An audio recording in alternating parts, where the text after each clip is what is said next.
Baik, Assalamualaikum warahmatullahi wabarakatuh. Waalaikumsalam warahmatullahi wabarakatuh. Kami dari kelompok 6 akan mempresentasikan hasil analisis hukum terhadap berbagai jenis akad dalam ekonomi syariah. Yang masing-masing akan disampaikan oleh 8 anggota kelompok kami. Setiap anggota akan membahas satu jenis akad, baik dari aspek formil maupun material. Tujuan dari presentasi ini adalah untuk mengkaji implementasi prinsip akad dalam praktik kontraktual dan mengidentifikasi aspek-aspek yang perlu diperbaiki agar sesuai dengan hukum positif di Indonesia dan fatwa Dewan Syariah Nasional. Setiap anggota akan memaparkan analisis terhadap dokumen akad yang telah kami pelajari, disertai catatan perbaikan dan rekomendasi hukum. Tanpa berpanjang kata, mari kita mulai presentasi hari ini dengan pemaparan pertama yang akan disampaikan oleh saya sendiri mengenai akad salam.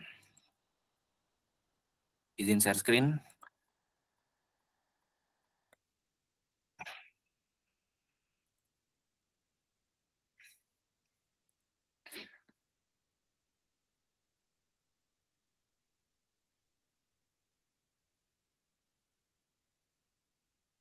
Baik, saya akan memulai analisis akad pembiayaan salam ini. Dimulai dari sisi formil, struktur kontrak ini telah memenuhi unsur-unsur dasar dalam hukum perikatan. Analisis saya mengacu pada 6 elemen pokok, yaitu yang pertama ada kepala kontrak. Di sini telah dicantumkan secara tepat, terdiri dari judul, nomor dokumen, dan pembukaan berbasis nilai Islami atau syariah melalui Bismillahirrahmanirrahim. Yang kedua ada komparisi identitas para pihak. Di sini sudah disusun secara rinci ya, mencakup status hukumnya, kedudukan serta dasar kewenangan bertindak. Di sini ada para pihaknya, PT Bank EKZ Syariah dan Taufikur Rahman MH. Namun terdapat catatan penting di sini, tanggal surat direksi, yaitu 26 Juli 2025, justru lebih akhir dari tanggal akad, yakni 11 Juni. Hal ini mengakibatkan cacat formil kewenangan, karena perwakilan belum memiliki legitimasi hukum saat akad dilangsungkan. Lalu ada bagian premise atau uraian latar belakang. Di sini sudah tersusun secara sistematis. Sini nih. Ya, udah bagus ya. Lalu ada juga definisi. Beberapa istilah telah didefinisikan, namun masih perlu ada penambahan. Di sini ya, udah ada di pasal 2. Lalu ada isi kontrak juga, termuat lengkap dalam 13 pasal yang mencerminkan aspek substansif akad jual beli syariah. Lalu juga ada penutup yang memuat pernyataan kesadaran hukum dan religius serta ditandatangani oleh para pihak di sini ya. Oke, itu aja. Lalu saya akan menganalisis material atau substansi normatif akadnya. Dalam dimensi material, saya menelaah tiap pasal dalam kontrak berdasarkan prinsip hukum syariah dan fikih muamalah.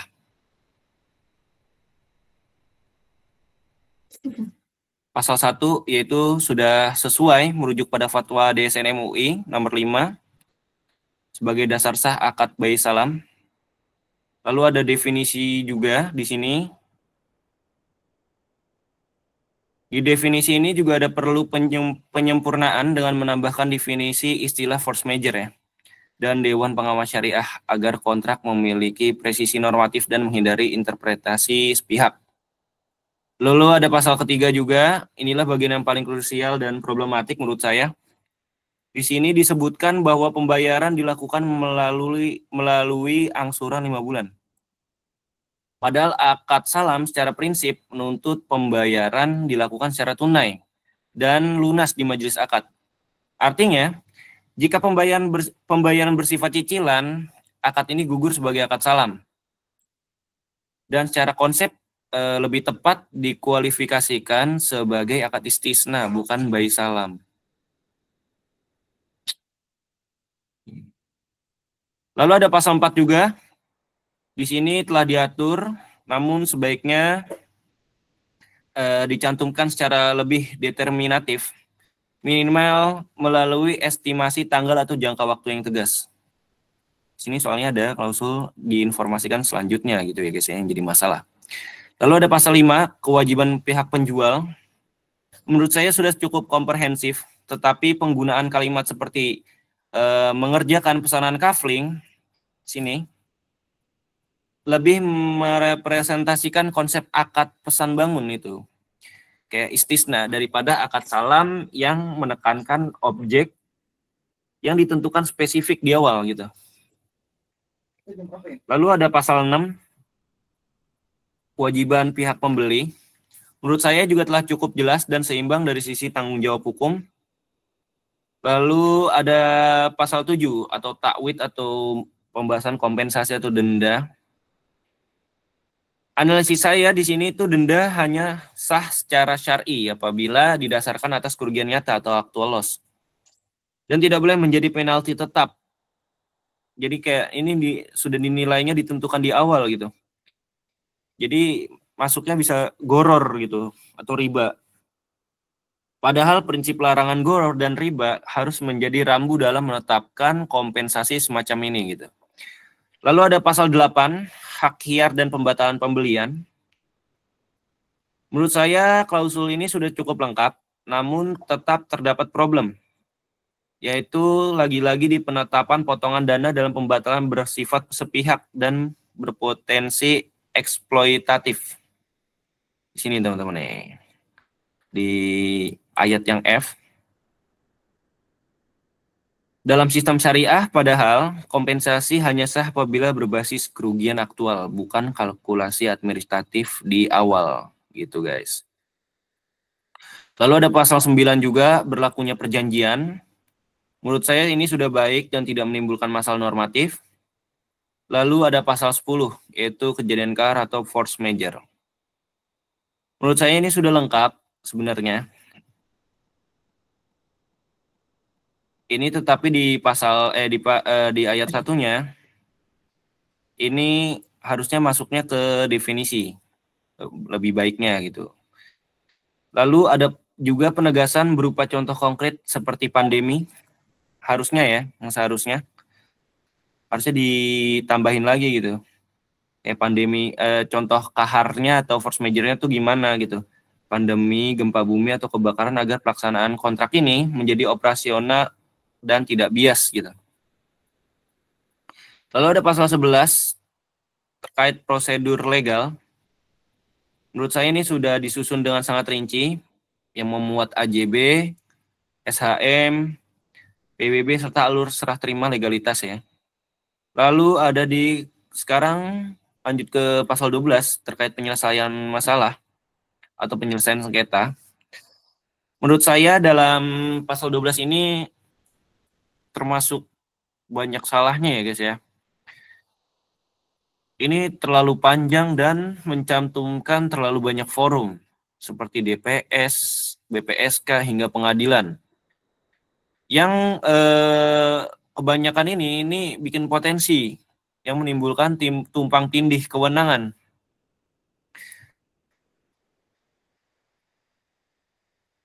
Nah, seperti ini nih pengadilan negeri.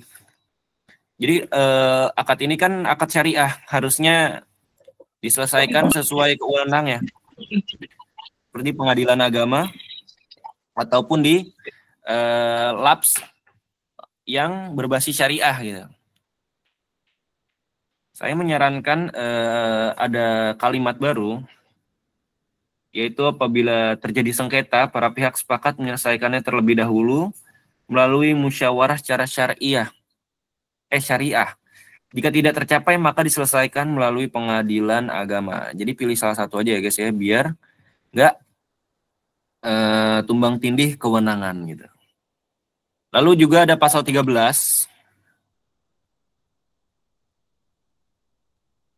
Perlu di sini sudah cukup bagus, tapi saya ada menyarankan sedikit, ada penambahan klausul pengakuan pemahaman nasabah. Karena kenapa? Di sini saya belum lihat di pasal-pasal lain.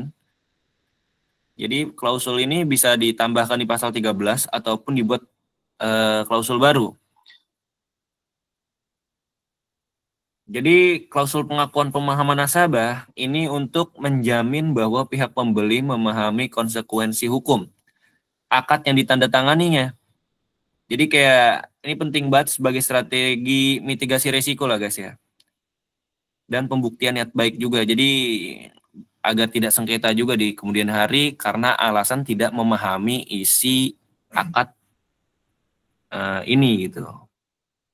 Baik, mungkin segini aja ya dari reviewan saya terhadap akad yang saya teliti ini. Yang selanjutnya, akad yang selanjutnya akan dijelaskan oleh teman rekan sekelompok kami, yaitu Saudara Rahmat. Kami persilahkan. Baik, masih di akad salam.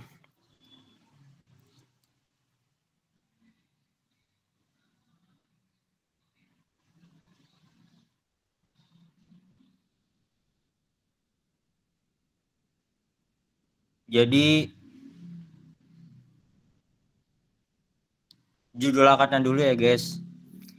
Yaitu ada akad pembiayaan salam, terus ada nomornya 012 garis miring salam garis miring XYZ garis miring 6 garis miring 2025.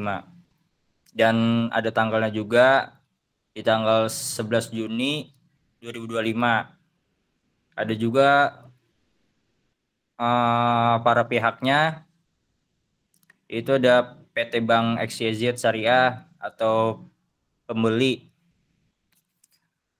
dan ada Taufik Kurahman MH sebagai penjual. Dengan catatan di sini ada dalam akad salam semestinya pembeli adalah yang membayar di awal, bukan institusi bank, karena lazimnya bank sebagai penjual ini perlu dikaji ulang. Terus yang kedua ada premis, ada dasar kebutuhan, permintaan, dan persetujuan objek berupa kafling tanah. Selanjutnya ada mengacu pada fatwa DSN MUI nomor 05 DSN MUI garis miring 6 garis miring 2000 tentang jual beli salam. Di sini permasalahannya di kafling tanah adalah objek tetap ain musakoh, padahal menurut fatwa DSN objek salam harus mitli, bisa digantikan barang sejenis seperti beras, gandum, dan lain-lain. Selanjutnya ada klausul definisi.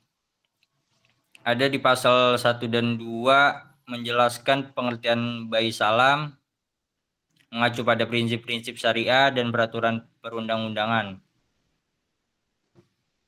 Di sini saya akan mengkritik di pasal 1 dan 2, jadi didefinisikan terlalu luas, tidak fokus pada teknis akad.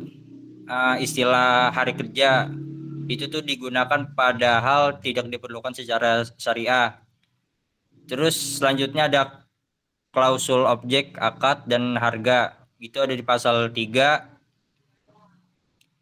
Di situ menyebutkan pembayaran dilakukan secara angsuran, bertentangan dengan prinsip salam yang harus pembayaran tunai penuh di awal atau salam sama najil.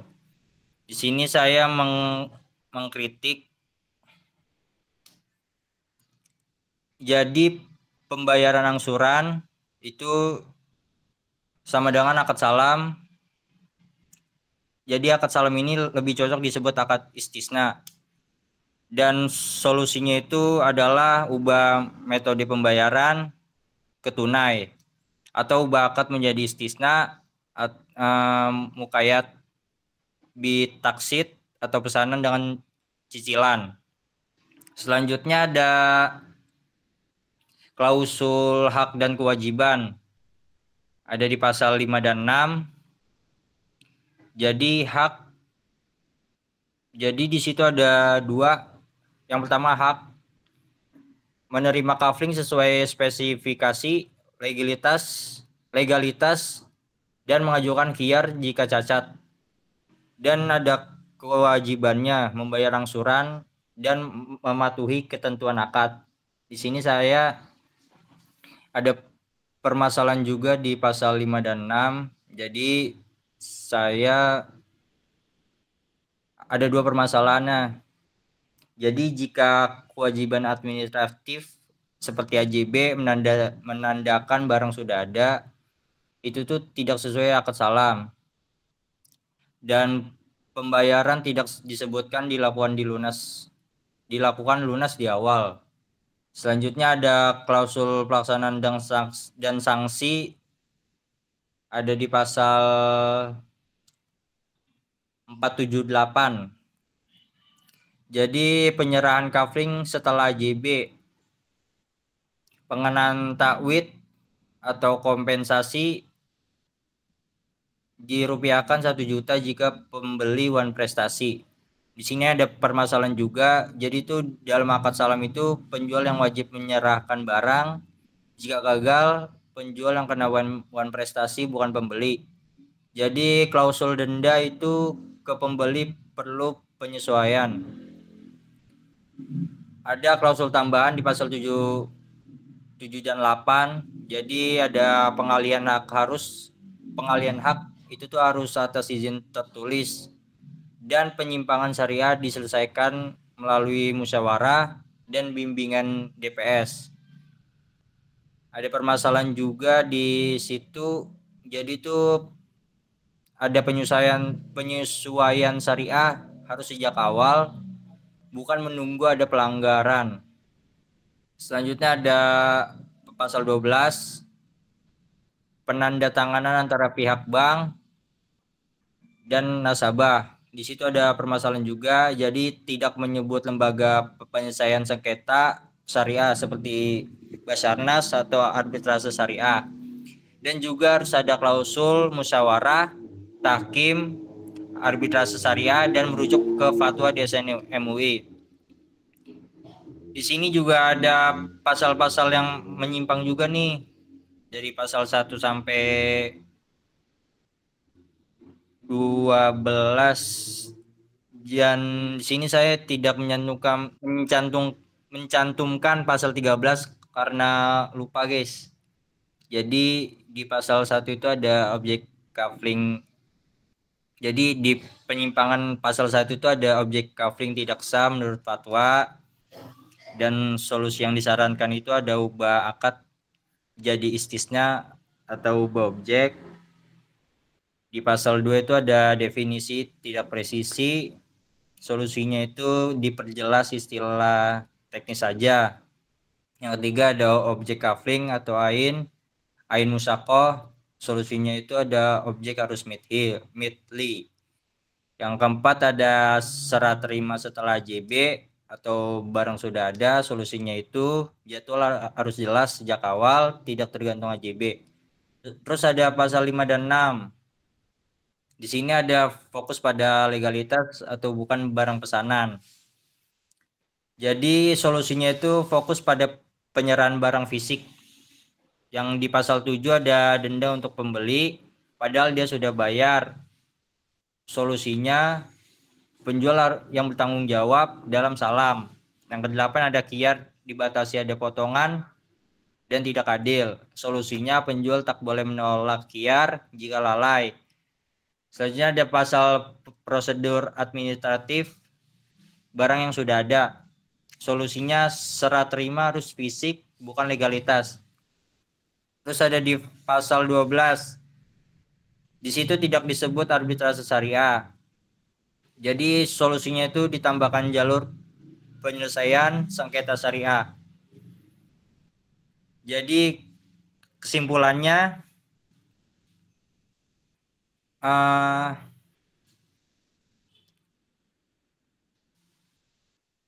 Jadi kesimpulannya itu objek akad tidak sah, cara pembayaran dan penyimpangannya, terus ada penyerahan barang dan prosedur hukum administratif yang keliru.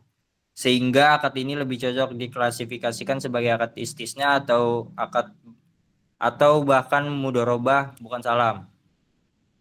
Baik, itu saja yang bisa saya sampaikan. Selanjutnya akan dilanjutkan oleh saudari Nafisa.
Oke.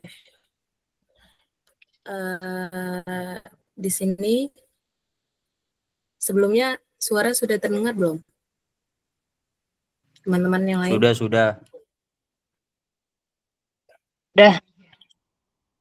Oke. Selanjutnya di sini saya akan mempresentasikan hasil analisis saya, yaitu akad pembiayaan salam. Yang pertama itu dari kepala kontraknya. Kepala kontraknya ini berisi ada akad pembiayaan dengan judul akad pembiayaan salam. Berikutnya itu terdapat juga nomor akad serta tanggalnya.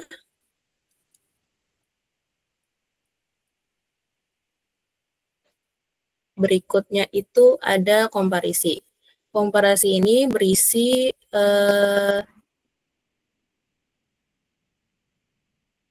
sorry, share screen-nya udah masuk belum?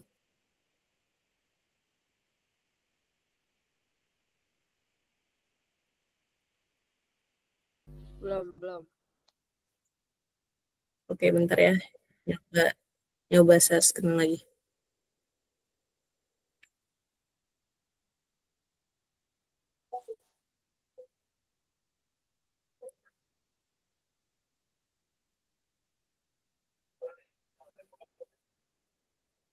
Oke. Udah ada belum teman-teman? Belum, Cak.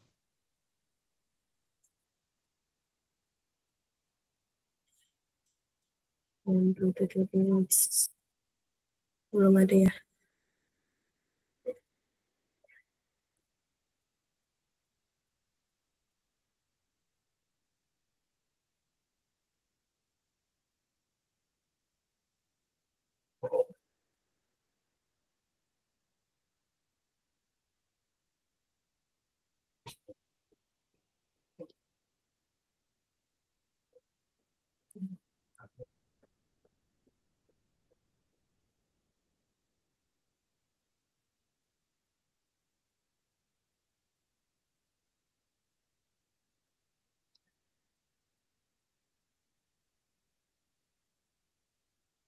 Oke.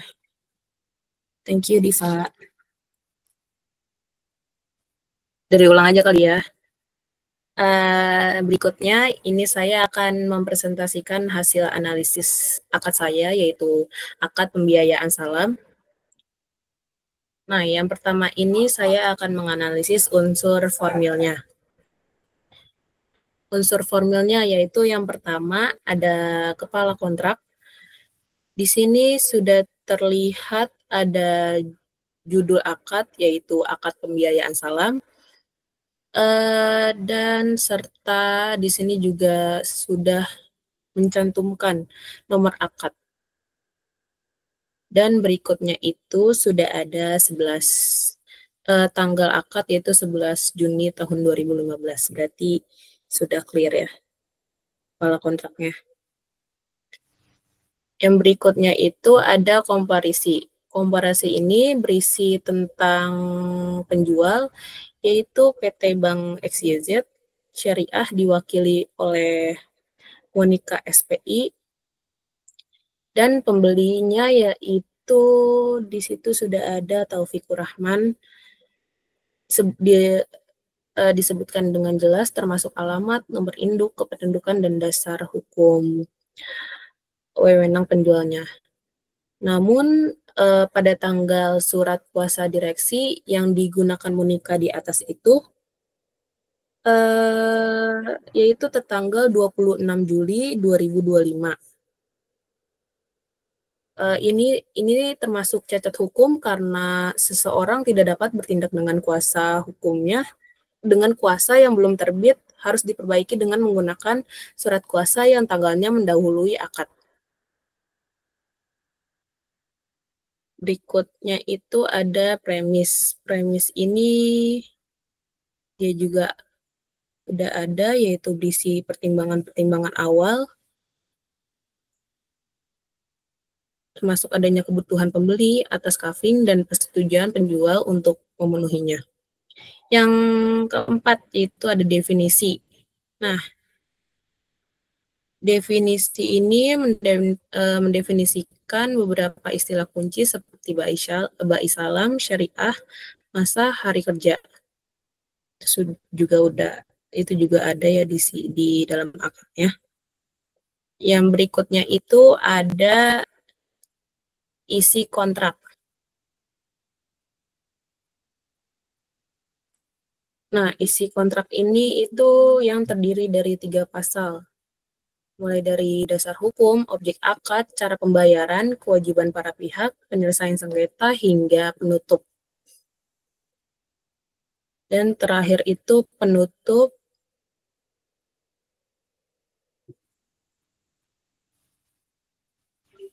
Dan yang terakhir itu terdapat pernyataan kesadaran para pihak dalam menandatangani akad serta tanda tangan kedua belah pihak. Tapi di sini saya lihat belum tertulis tanggal ditandatanganinya pengesahan kontrak, jadi perlu ditambah. Ya, selanjutnya saya akan menganalisis unsur materialnya pada pasal pertama.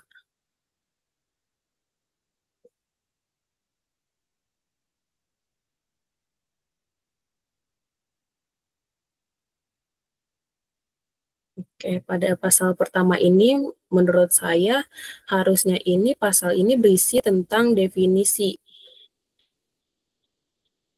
Jadi itu bisa diganti dengan definisi. Nah, yang pasal kedua itu berisi definisi harusnya dipindahkan jadi pasal pertama. Selanjutnya ada pasal ketiga.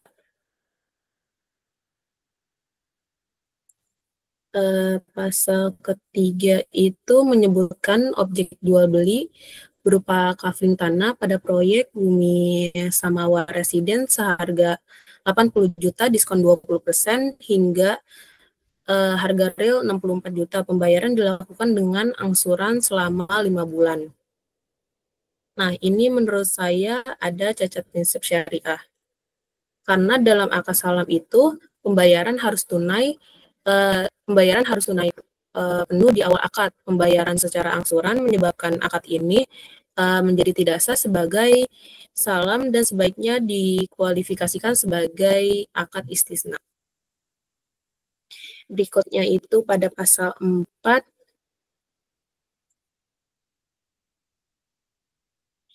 Ya, Penyerahan barang atau kafling akan dilakukan setelah AJB. Nah, ini dapat diterima dalam akad salam selama waktu serah terima ditentukan secara jelas. Namun, tanggal serah terima di sini masih samar, yaitu dengan kata akan diinformasikan selanjutnya. Nah, ini menimbulkan potensi ketidakpastian atau gharar. Selanjutnya ada pasal kelima, yaitu mencakup jaminan izin usaha, pengembangan lahan, spesifikasi kafling, dan lainnya. Ini menurut saya tidak ada yang perlu dianalisis lagi. Selanjutnya pasal ke-6. Nah, di sini klausul pembayaran tunai sudah betul karena dalam akad salam pembayaran harus tunai penuh di awal seperti tadi yang saya bilang. Meskipun di pasal 3 disebutkan angsuran 5 bulan ini menimbulkan kontradiksi, jadi perlu diganti tuh yang tadi pasal 3-nya. Selanjutnya pasal 7. Menurut saya ini perlu ditambahkan definisi takwid pada pasal 1, yaitu takwid adalah ganti rugi yang dikenakan kepada penerima dana atau peminjam yang sengaja atau lalai melakukan kewajibannya sehingga dapat merugikan pihak lembaga pemberi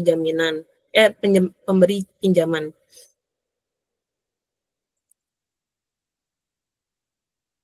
Selanjutnya pada pasal ke-8. Menurut saya di sini perlu penambahan definisi lagi pada pasal 1 tadi,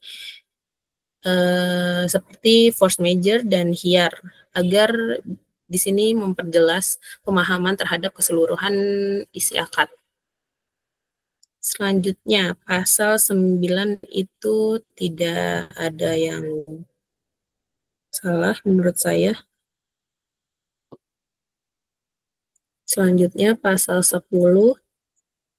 Nah, pada poin pertama ini seharusnya termasuk ke definisi, dan pada poin kedua itu seharusnya batas waktu penangguhan tanggung jawab para pihak ditulis secara jelas dan pasti, bukan kayak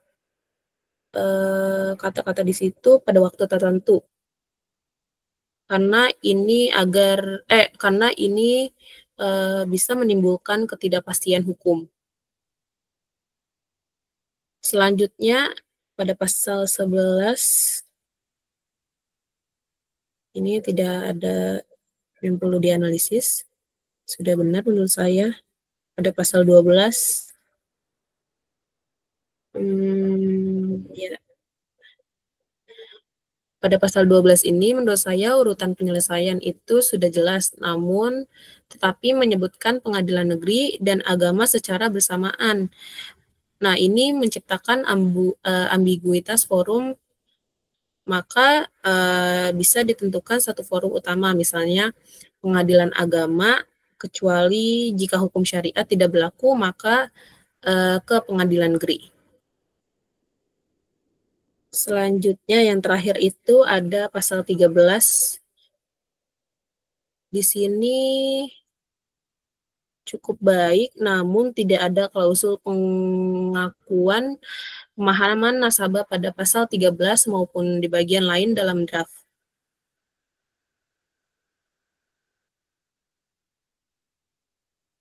Saran saya ini perlu adanya penambahan ayat baru dalam pasal 13 atau dibuat menjadi pasal tersendiri sebelum bagian penutup. Ya. Itu saja analisis hasil dari saya. Berikutnya akan disampaikan kepada rekan yang lain, yaitu Saudara Reza.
Reja on mic dulu, Ja.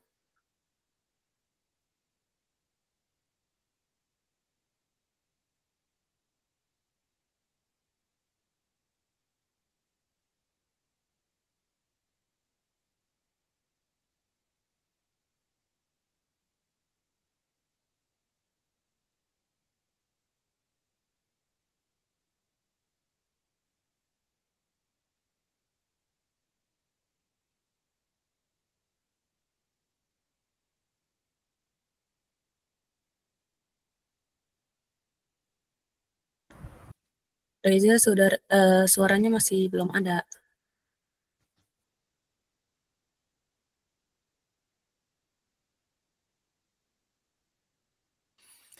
Dan mute dulu, Ja. Nah, ya. Oke. Mungkin nonton film bisu.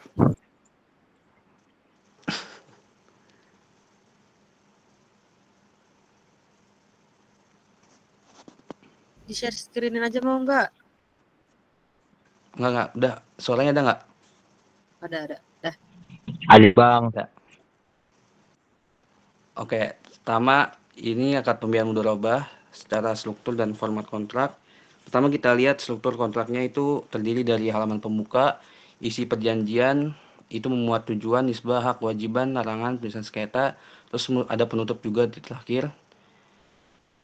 Struktur ini secara sistematis sudah lengkap dan sesuai dengan standar akad syariah dan legal formal di bawah pengawasan OJK dan DSN MUI. Terus yang kedua, identitas para pihak. Dari segi legalitas, identitas pihak terus disebut lengkap, nama, disitu ada nama, alamat, nomor identitas hukum, terus ada PT Bank Syariah itu di sini jelas sah sebagai lembaga keuangan resmi. Terus juga arteria doni disebut sebagai persoalangan dengan usaha yang spesifik. Nah, lanjut ke bagian modal penyaluran dana. Itu modal 80 juta ke isi kontrak, itu bisa disalurkan secara bertahap atau sekaligus. Ini itu fleksibel tapi tetap harus dijaga mekanisme pencairannya dengan skema termin proyek. Di sini itu belum dijelaskan secara rinci jadwal termin, jadi sebaiknya kontrak mencantumkan jadwal pencairan, parameter evaluasi sebelum dana berikutnya disalurkan. Terus selanjutnya itu ada nisbah bagi hasil. Nisbah 50-50 itu menggunakan sistem net revenue sharing. Ini sebenarnya sangat adil karena dihitung setelah pengurangan modal, tapi perlu diperhatikan penghitungan net revenue itu harus transparan dan terdokumentasi untuk menghindari sengketa. Nah, akan lebih baik bila akad juga mencantumkan waktu pembagian hasil, metode pelaporan keuangan oleh mudharib, dan juga sanksi jika pelaporan tidak dilakukan tepat waktu.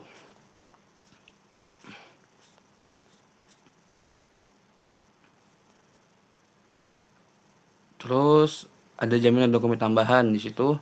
Meskipun mudharabah tidak mengharuskan jaminan, akan itu mencantumkan adanya jaminan dokumen legalitas dan kesanggupan membayar. Ini tuh sejalan dengan prinsip tahtiyah atau kehati-hatian bank. Terus ada hak dan kewajiban nasabah. Nah, poin ini cukup rinci tapi masih bisa diperkuat. Harusnya itu dicantumkan kewajiban nasabah untuk mengelola usaha secara profesional, amanah, dan juga syar'i. Nah, hak nasabah untuk mendapatkan pendampingan usaha seharusnya juga dicantumkan. Misalnya kayak pelatihan manajemen dan pencatatan laporan keuangan. Selanjutnya itu adalah larangan bagi nasabah.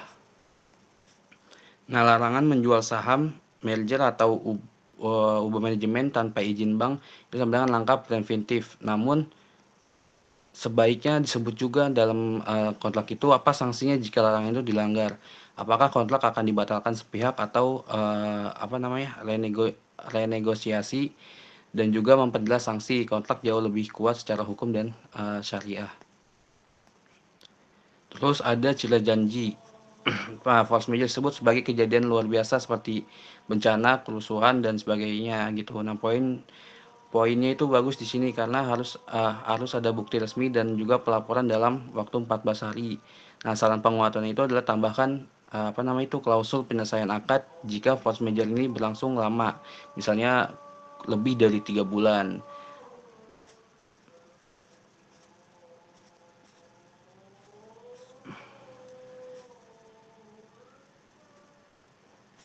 Nah, lanjut langsung ke ini, menurut saya beberapa pasal ini sudah cukup baik sesuai dengan standar kontrak.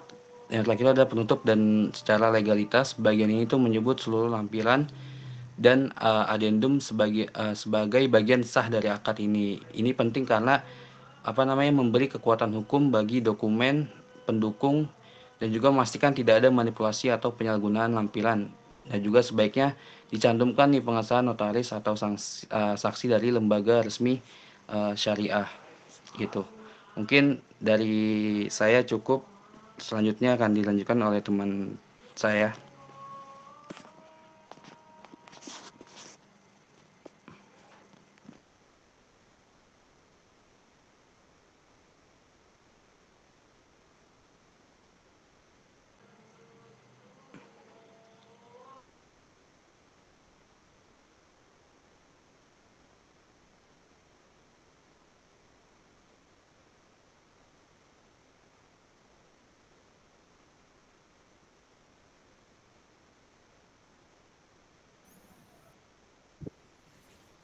Lalu ya guys, lagi ajan.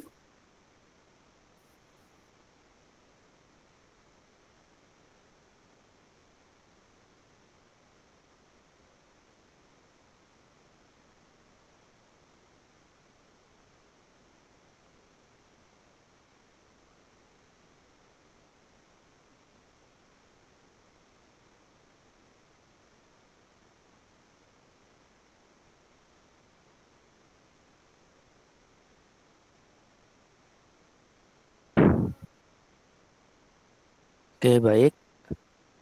Assalamualaikum warahmatullahi wabarakatuh.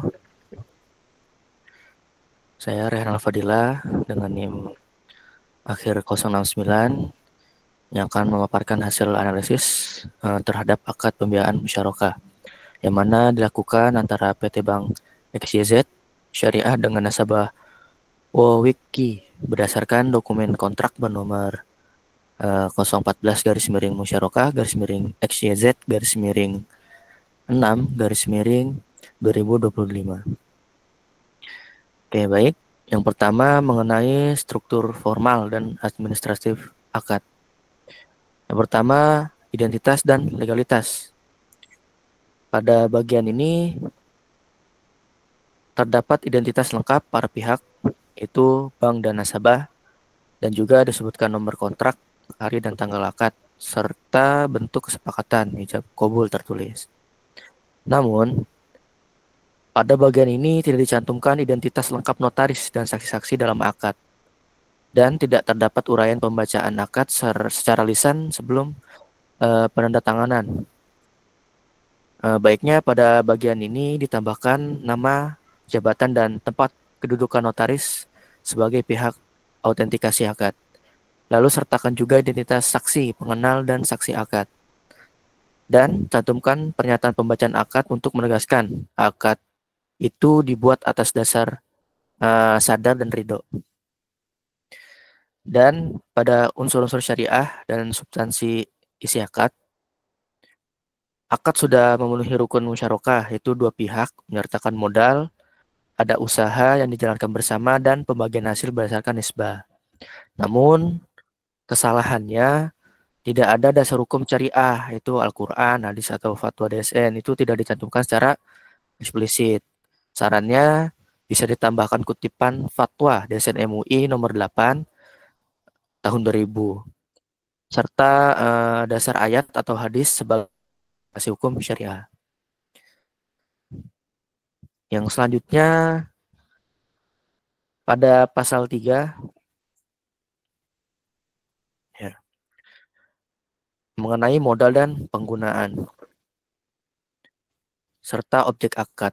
Nah, objek usaha ini adalah peternakan sapi dan kambing yang merupakan kegiatan halal dan produktif. Namun di sini tidak disebutkan apakah usaha sudah memiliki izin operasional dari lembaga terkait atau tidak.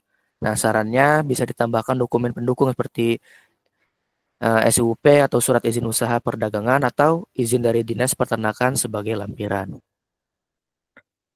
Yang selanjutnya pada komposisi modal.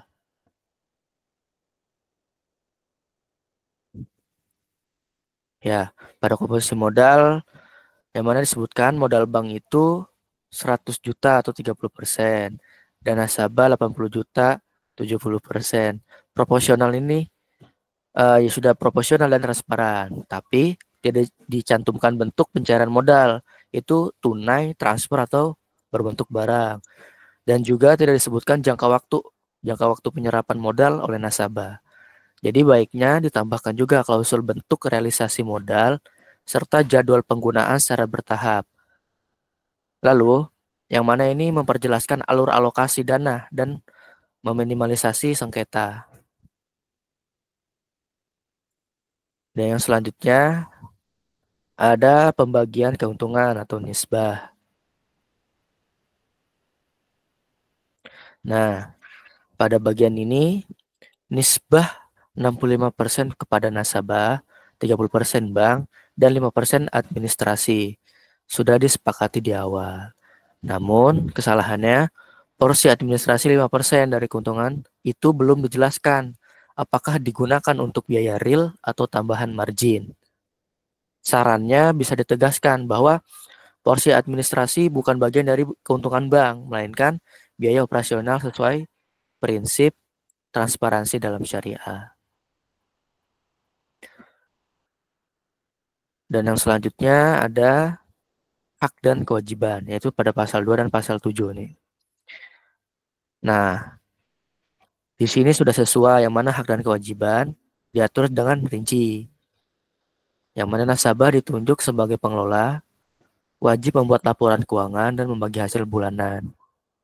Namun, kesalahannya tidak ada mekanisme evaluasi performa terkait pengelolaan secara periodik dan tidak disebutkan sanksinya jika laporan itu tidak disampaikan tepat waktu. Jadi sarannya pada bagian ini bisa ditambahkan klausul audit bersama dan pembinaan bank terhadap nasabah sebagai upaya menjaga transparansi dan akuntabilitas.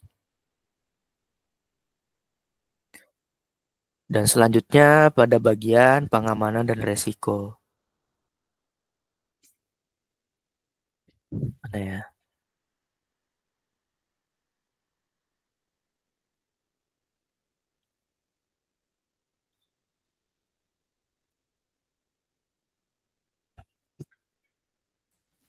Nah, pada bagian pengamanan risiko ini, di bagian agunan,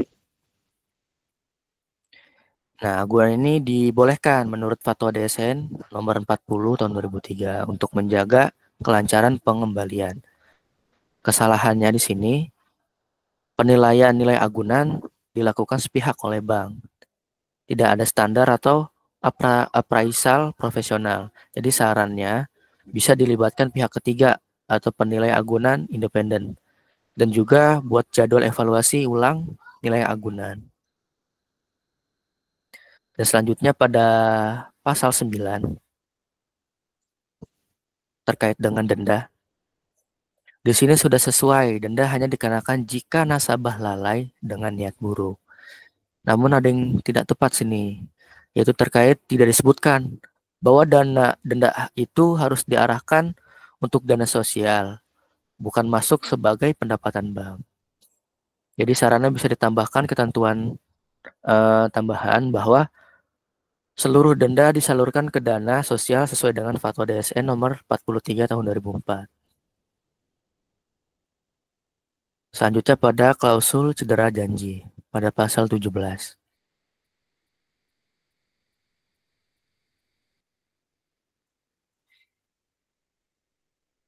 Ya. Nah, pada bagian cedera janji ini sudah diatur dengan cukup rinci sebenarnya, termasuk tahapan somasi dan hak bank menjual agunan. Namun ada kelemahannya. Di sini bank dapat menyatakan wan prestasi berdasarkan penilaian sepihak tanpa peran pengadilan atau penengah. Jadi pada bagian ini bisa ditambahkan klausul bahwa penetapan wan prestasi harus melalui mediasi terlebih dahulu atau melibatkan pihak ketiga netral seperti akuntan publik. Dan yang selanjutnya pada pasal 18 mengenai force majeure. Ya, Pada pasal ini sudah memuat jenis force major, waktu pelaporan, dan solusi musyawarah. Namun pada bagian ini terdapat kekurangan, yaitu tidak dijelaskan apakah force major akan menunda kewajiban atau membatalkan akad sebagian. Jadi sarannya bisa diperjelas dampak hukum force major. Apakah ada relaksasi jadwal atau penghapusan kewajiban tertentu.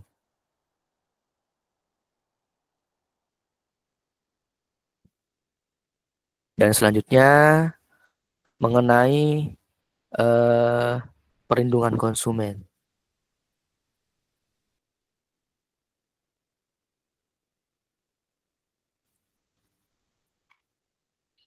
Nah, pada akad ini catatannya itu kurang dalam perlindungan konsumen karena tidak adanya pasal eksplisit yang menjamin hak nasabah atas yang pertama informasi, keberatan, komplain, dan pengaduan hukum.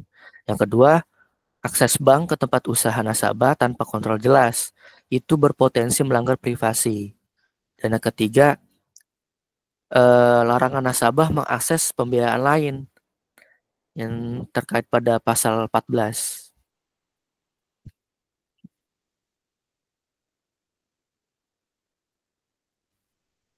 Ya, pada pasal 14 ini membatasi fleksibilitas keuangan UMKM. Jadi secara umum, pada akad ini bisa ditambahkan pasal perlindungan nasabah, termasuk hak atas mediasi, internal, dan keberatan formal. Lalu tegaskan juga batasan pengawasan oleh bank agar tidak mengganggu privasi nasabah. Lalu izinkan pengajuan pinjaman lain dengan persetujuan terbuka, bukan larangan mutlak. Mungkin hanya itu yang bisa saya sampaikan terkait dengan akad pembiayaan musyarakah. Selanjutnya akan dilanjutkan oleh rekan saya, yaitu Syahril.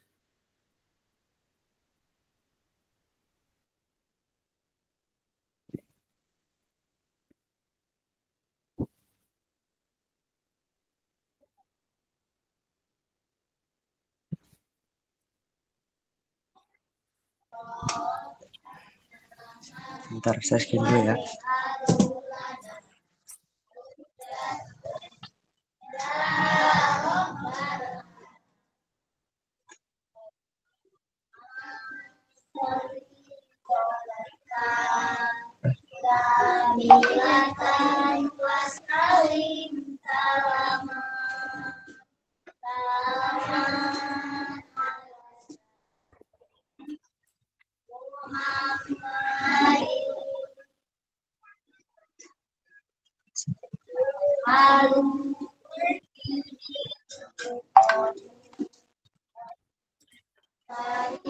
Oh, iya.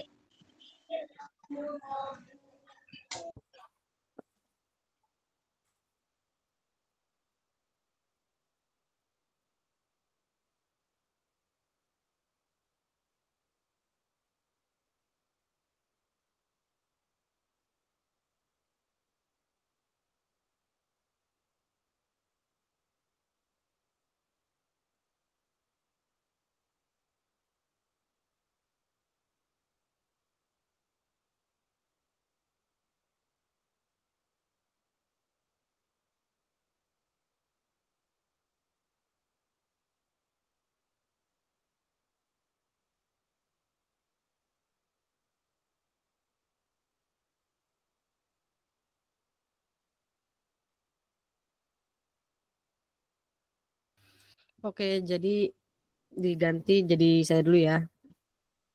Sebentar.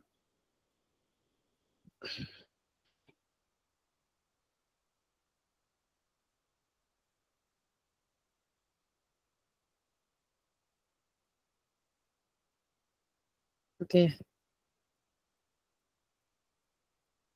Bismillahirrahmanirrahim. Kenalkan, nama saya Diva Aulia dengan akhir NIM 084.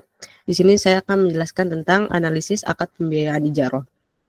Dari yang pertama kita mulai dari analisis unsur formil. Dalam analisis unsur formil ini kita membahas tentang struktur kontrak. Dalam struktur kontrak yang pertama ada kepala kontrak. Di dalam akad pembiayaan ijaroh ini kontraknya, kepala kontraknya itu sudah sesuai karena berisi dengan judul yang jelas ini dan juga terdapat nomor dari kontrak itu sendiri. Lalu karena ini merupakan kontrak syariah, jadi terdapat kalimat bismillah. Lalu selanjutnya dalam struktur kontrak yang kedua ada bagian komparisi. Ini dia. Komparisi ini berisi tentang identitas para pihak. Yang di sini juga sudah sesuai, sudah ada. Identitas ini berisi nama dan status mereka. Di sini bank disebutkan sebagai bank dan Ati Nuryati ini disebutkan sebagai nasabah. Itu juga sudah sesuai komparisinya. Lalu yang ketiga ada premis. Premis ini berisi latar belakang terjadinya kontrak. Seperti tujuan dibuatnya kontrak. Di sini sudah dijelaskan bahwa kontrak ini terjadi karena nasabah ingin mengajukan permohonan fasilitas pembiayaan kepada bank. Jadi premisnya juga sudah sesuai. Lalu yang ketiga ada yang keempat ada definisi. Definisinya juga sudah sesuai di sini. Definisi ini berisi tentang istilah penjelasan istilah agar tidak terjadi kesalahpahaman penafsiran. Ini definisi. Lalu yang kelima ada isi kontrak. Isi kontrak ini berisi hak dan kewajiban yang harus dilaksanakan oleh kedua belah pihak. Ini isi kontrak ini berisi pasal-pasal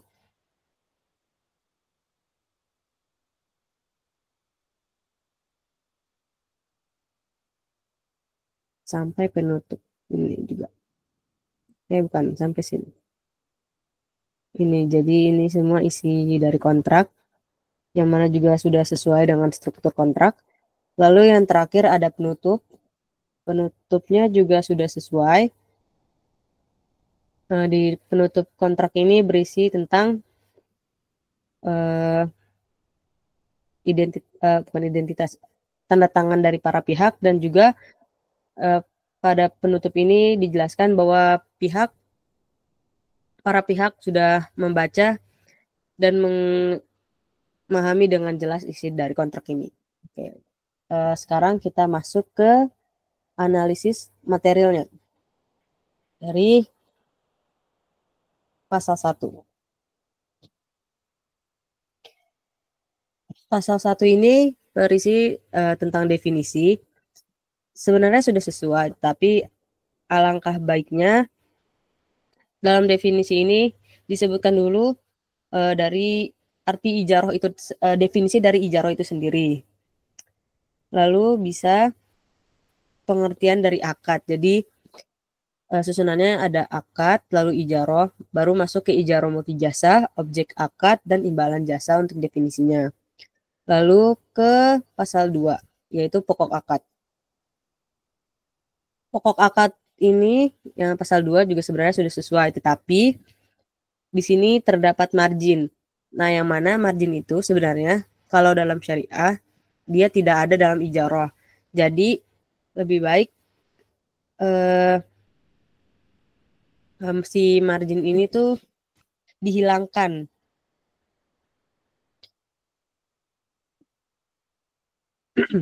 Dihilangkan lalu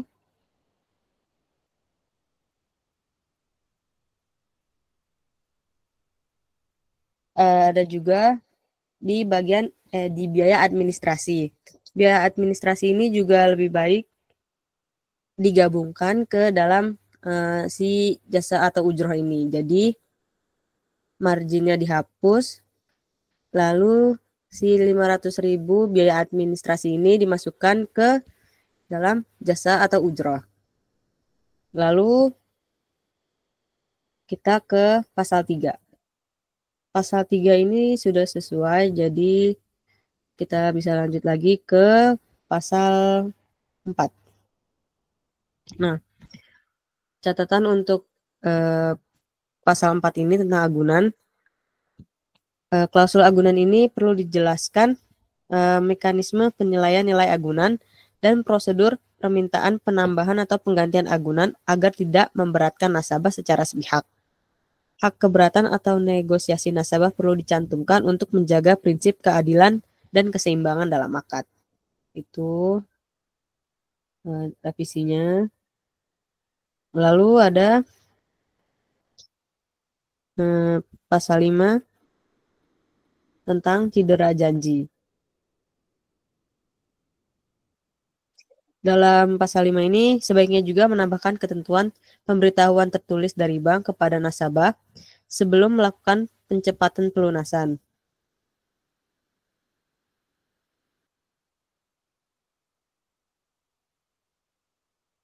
Nah, selain itu, perlu ditetapkan jangka waktu tenggang seperti 7 hari kalender agar nasabah memiliki kesempatan untuk menyelesaikan kewajiban sebelum tindakan lebih lanjut.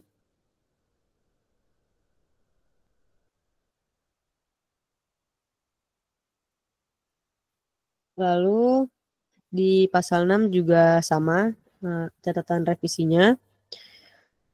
Lebih baik diatur bahwa sebelum melakukan penyitaan dan penjualan agunan, bank wajib memberikan pemberitahuan tertulis kepada nasabah.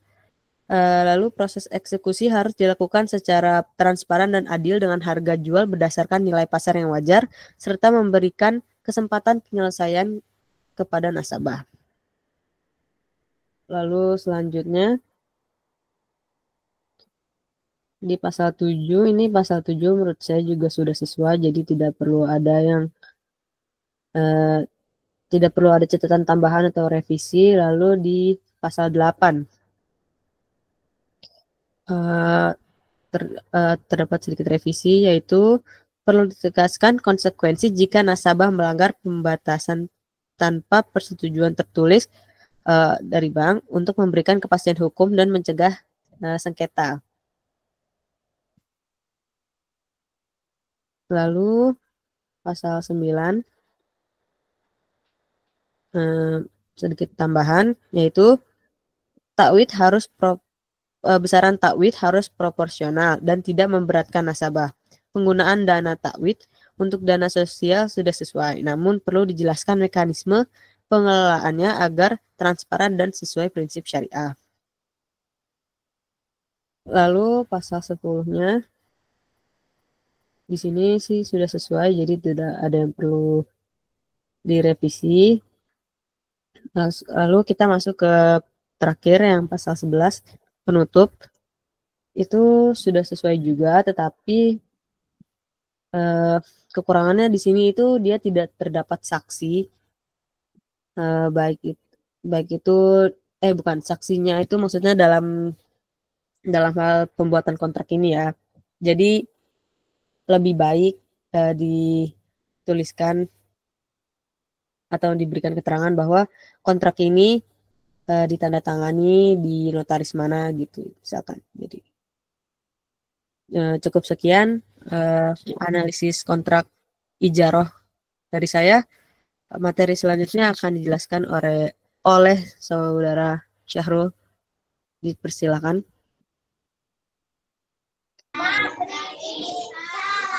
Ya baik, terima kasih. Ntar mau saya screen dulu.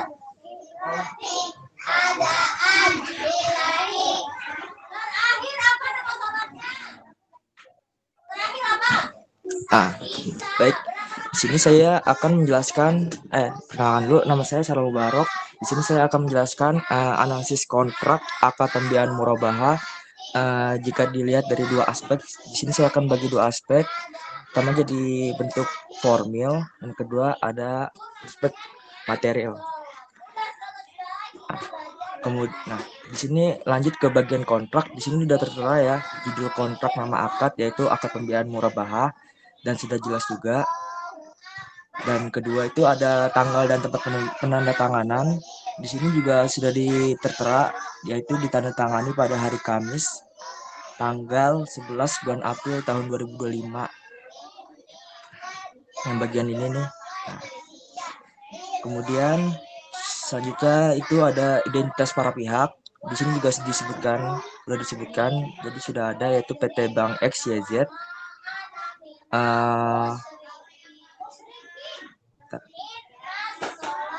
PT Bank XYZ dan Fulan bin Salaman. Jadi sini udah jelas juga identitas para pihak. Kemudian yang ketiga itu ada definisi istilah. Nah, di definisi ini juga sudah disebutkan secara jelas, yaitu di bagian selanjutnya disebut akad. Nah, itu juga sudah ada. Lanjutnya itu yang kelima itu ada premis. Nah, di sini juga sudah disebutkan juga ya, bahwasanya nasabah ini mengajukan pembiayaan dan bank juga menyetujui berdasarkan prinsip syariah. Dan yang terakhir ada kesepakatan awal yang dimana para pihak dalam kedudukannya itu setuju atau sepakat menjalankan kontrak pembiayaan murabahah. Selanjutnya ada yang kedua ada bagian pasal-pasal. Di sini saya akan menjelaskan secara secara bentuk material. Yang pertama itu ada bagian definisi. Menurut definisi ini definisi dalam pasal 1 ini menurut saya sudah jelas dan tidak ada tambahan karena di sini udah menjelaskan secara jelas dan rinci tentang keterbukaan, transparansi dan objek akad dan lain-lainnya. Yang kedua yaitu ada pokok akad. Nah, pokok akad di sini ada menyebutkan barang, harga beli, margin, harga jual, uang muka, tenor, penyerahan barang. Nah, pokok akad ini menurut saya sudah jelas, namun ada sedikit tambahan, yaitu terkait dari mekanisme penundaan atau percepatan pembayaran, apakah diperbolehkan ada takjil atau potongan atau denda keterlambatan sesuai dengan fatwa DSN MUI.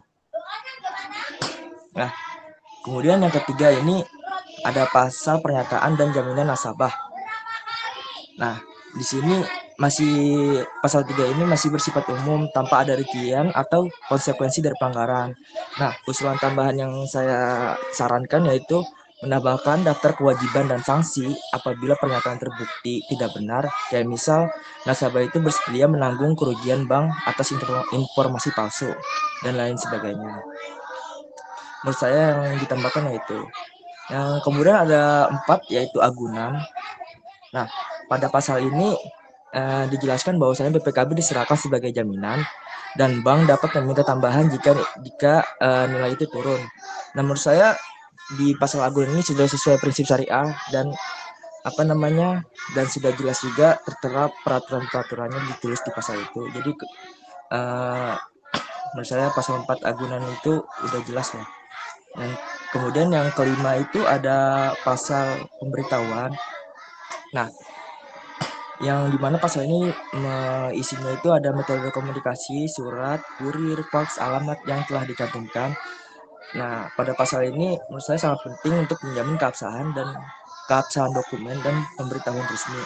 Nah, namun di pasal ini saya sedikit menyarankan tambahan terkait untuk menambahkan media digital seperti email sebagai alternatif yang sah dalam pemberitahuan karena perlu juga penjelasan waktu efektif pemberitahuan yang telah diterima juga di dalam pasal ini. Kemudian yang keenam itu ada pasal hukum dan sengketa. Pasal ini menjelaskan bahwasanya berlakunya hukum Indonesia dan penyelesaian sengketa pengadilan agama. Nah, menurut saya pasal ini sudah cukup karena sudah sesuai dengan Undang-Undang Nomor 3 Tahun 2006, Junto Undang-Undang Peradilan Agama dan Undang-Undang Perbankan Syariah. Jadi menurut saya dalam pasal 6 ini sudah cukup. Dan terakhir ada pasal penutup. Nah, pasal ini menjelaskan pernyataan bahwasanya nasabah telah membaca klausul addendum dan pasal tidak sah apabila ada akad keseluruhan yang telah disepakati kedua belah pihak. Nah, dalam pasal ini menurut saya sudah cukup dan tidak ada perbaikan sama sekali. Jadi mungkin itu saja yang bisa saya sampaikan terkait analisis kontrak dalam akad murabahah. Selanjutnya saya kembalikan kepada rekan saya Putri padanya dipersilahkan.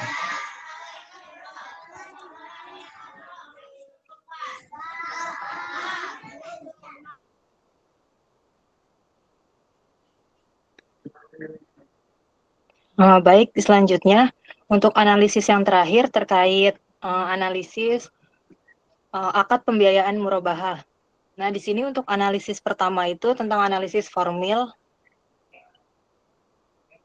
Di situ yang pertama itu terdapat kepala kontrak. Terdapat pada bagian awal kontrak, yakni akad pembiayaan murabahah nomor 014 garis miring murabahah garis miring XYZ garis miring 4 garis miring 2025. Selanjutnya itu yang kedua ada komparisi, telah dijelaskan secara lengkap terkait identitas para pihaknya, yakni pihak pertama itu PT Bank XYZ Syariah yang diwakili oleh Ahmad Fikri SEI dan pihak kedua Fulan bin Salaman. Untuk catatan atau revisinya itu yang pertama ada terkait kesesuaian tanggalnya. Surat ketetapan komisaris tanggal 30 Agustus 2025 dan surat kuasa direksinya itu tanggal 26 Juni 2025 yang berlaku setelah tanggal ditandatanganinya akad. Nah, hal tersebut itu berarti tidak mungkin mendasari suatu tindakan hukum seperti Ahmad Fikri SEI yang mewakili PT Bank Syariah XYZ selaku pihak pertama. Karena saat ditandatanganinya itu kontrak surat ketetapan komisaris dan surat kuasa direksi belum berlaku. Untuk perbaikan yang kedua, menurut saya itu seharusnya yang mewakili PT Bank XYZ Syariah Kantor Cabang Bendungan Hilir adalah Kepala Cabang Bendungan Hilirnya, bukan Ahmad Fikri SEI selaku Kepala Cabang PT Bank XYZ Bendungan Matraman. Selanjutnya untuk analisis yang ketiga ada premis. Terdapat pada bagian tentang dasar atau masalah pokok yang diatur dalam kontrak, yakni penjelasan bahwa nasabah telah mengajukan permohonan pembiayaan dan bank menyetujui permohonan nasabah tersebut sesuai dengan prinsip syariah. Di sini untuk perbaikannya menurut saya pada premis nomor 1 tidak tercantum tanggal surat nasabah mengajukan permohonan fasilitas pembiayaan kepada bank. Selanjutnya untuk analisis formil yang keempat itu ada definisi. Terdapat pada pasal 1 yang menjelaskan istilah-istilah kunci yang digunakan di kontrak ini, seperti definisi murabahah, objek akad, margin keuntungan, nilai beli, dan harga jual. Untuk analisis formil yang kelima itu ada isi kontrak. Terdapat dan termuat dalam pasal 2 sampai pasal 6 yang mengatur tentang ketentuan yang disepakati oleh para pihak, seperti pengaturan tentang pokok akad, pernyataan dan jaminan nasabah, agunan, komunikasi, dan pemberitahuan hukum yang berlaku dalam penyelesaian sengketa. Untuk analisis formil yang terakhir itu ada penutup. Termuat dalam pasal 7 yang mencakup pernyataan nasabah telah membaca dan memahami akad. Ketentuan adendumnya, klausul jika sebagian ini batal, maka tidak membatalkan keseluruhan dan pernyataan bahwa akad disesuaikan dengan peraturan OJK. Untuk yang kedua mengenai analisis material, yang pertama itu ada pasal 1. Pasal 1 itu termuat definisi dalam kontrak sudah baik. Namun kurang mencantumkan definisi penting lainnya seperti uang muka dan angsuran yang digunakan pada pasal-pasal berikutnya. Dengan demikian bisa ditambahkan beberapa definisi penting tersebut itu. Untuk pasal yang kedua, istilah untuk catatan atau revisinya itu yang pertama ada istilah utang murabahahnya itu kurang tepat. Karena dalam akad murabahah hubungan hukumnya adalah jual beli, bukan pinjam meminjam. Sehingga istilah tersebut agak rancu karena terkesan bahwa bank meminjamkan uang. Dengan demikian, istilah utang murabahah itu bisa diganti dengan kewajiban membayar harga jual. Untuk perbaikan yang kedua itu menurut saya pada bagian penyerahan objek akadnya itu tertulis bahwa pemasok kepada nasabah, hal tersebut tidak sesuai dengan pasal 1 tentang definisi objek akad yang menjelaskan bahwa barang yang diminta dan disepakati oleh nasabah untuk dibeli oleh bank dari pemasok tertentu, yang selanjutnya dijual kembali oleh bank kepada nasabah. Untuk perbaikan yang ketiga itu, menurut saya tidak dicantumkan tanggal pembelian barang dari pemasoknya dan rincian biaya administrasinya. Dan dengan demikian bisa ditambahkan terkait hal ini karena penting memastikan keabsahan jual beli.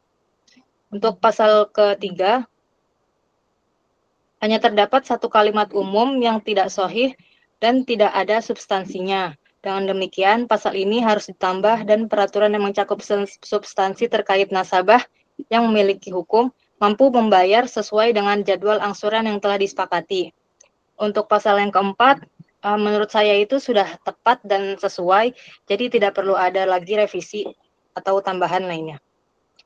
Untuk pasal yang kelima, itu revisi atau tambahan menurut saya itu nomor telepon nasabahnya itu terlalu panjang yang memungkinkan terjadinya kesalahpahaman penulisannya. Dengan demikian lebih diperhatikan lagi atau diperbaiki lagi dengan data yang benar. Untuk perbaikan yang kedua itu tambahan opsi email atau media komunikasi elektronik lain karena OJK telah menyarankan digitalisasi dan email lebih aktif dan lebih mudah digunakan. Dan untuk yang pasal ke-6 itu harusnya langsung tertulis dan menyebut pengadilan agama dan tidak ada mekanisme penyelesaian sengketa secara musyawarah dan mufakat terlebih dahulu. Untuk pasal yang terakhir, pasal ke-7, itu menurut saya sudah benar dan sesuai. Jadi tidak perlu lagi ada tambahan atau revisi lainnya. Mungkin itu saja materi yang dapat saya sampaikan. Saya kembalikan kepada moderator. Baik, terima kasih sebelumnya kepada kelompok 6 yang sudah telah memaparkan analisisnya terhadap akad-akad yang sudah ditugaskan. Baik, demikianlah pemaparan dari kami mengenai beberapa jenis akad dalam ekonomi syariah yang telah kami analisis dari aspek formil dan material. Dalam presentasi ini, kami menemukan bahwa meskipun sebagian besar dokumen akad telah memenuhi struktur kontrak syariah, namun masih terdapat inkonsistensi antara isi akad dan prinsip dasar masing-masing akad, baik karena pola pembayaran, pemilihan forum sengketa, maupun klausul denda yang tidak sesuai dengan syariah. Kami berharap analisis ini dapat menjadi kontribusi kecil dalam memahami bagaimana kontrak syariah tidak hanya syah secara formal, tetapi juga adil, transparan, dan memenuhi maqasid syariah dalam implementasinya. Kami mengucapkan terima kasih atas perhatian dan kesempatan yang telah diberikan. Jika terdapat kekeliruan dalam penyampaian maupun penilaian hukum, kami mohon maaf yang sebesar-besarnya. Kritik dan saran sangat kami harapkan untuk penyempurnaan ke depan. Baik. Kurang lebihnya mohon maaf. Wassalamualaikum warahmatullahi wabarakatuh. Waalaikumsalam warahmatullahi wabarakatuh. Waalaikumsalam warahmatullahi wabarakatuh.